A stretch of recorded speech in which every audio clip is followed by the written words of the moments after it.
FOX10 News Investigates, taking a closer look at sexual assault cold cases in Mobile. Yeah, since last year, a grant has allowed the police department to clear its backlog of sexual assault kits. Now, Shelby Myers, our investigative reporter, finding out if there's justice for victims even decades later. It used to be something that happened behind closed doors and that wasn't talked about and that was swept under the rug, or, you know, kind of neglected, as we see with these kits that sat in property for so long. 757 kits to be exact, all shipped off to be tested or retested thanks to a federal grant. Now we're seeing the results of those tests.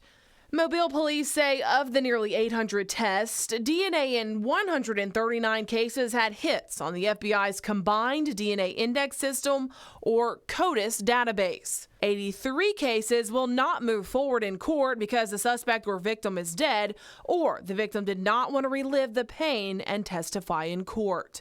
43 cases are in various stages of investigation, some moving toward a prosecution. 9 suspects were already charged with sexual assault. Retesting the kits was done to ensure police had the right person. And in the past year, 4 recent arrests have been made.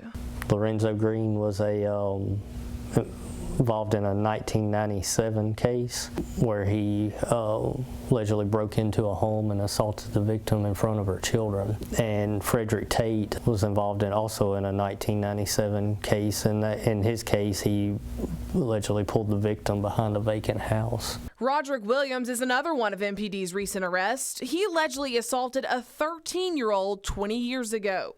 He goes to court in January. Potential justice for 3 victims, something that could be out of reach for others. For some of the victims, they may never have the opportunity to sit and testify against their perpetrator. But justice might just come in other ways. Our measure of success isn't just prosecuting cases, it's reaching out to victims who thought that they were forgotten about for 20 years, 30 years, and having a conversation with them and saying, you know, you weren't forgotten and we're going to do whatever we can do to find your perpetrator. One victim was just 3 years old at the time she was assaulted. Last year, MPD identified and arrested a suspect. The problem, he was 17 at the time of the alleged rape. The juvenile court would have jurisdiction over him until he turned 21 years old. At the time we discovered that he was the perpetrator, he was well beyond 21 years old, and the law changed in 1994 to allow for transfers from juvenile court to adult court automatically depending on the charge. However, that didn't take place till 1994 and it's not retroactive. So in 1989, the law was that he would have to be treated as a juvenile, and we lost that jurisdiction. How frustrating is that? It's very frustrating. He was released from prison from another sexual assault that occurred years after that incident.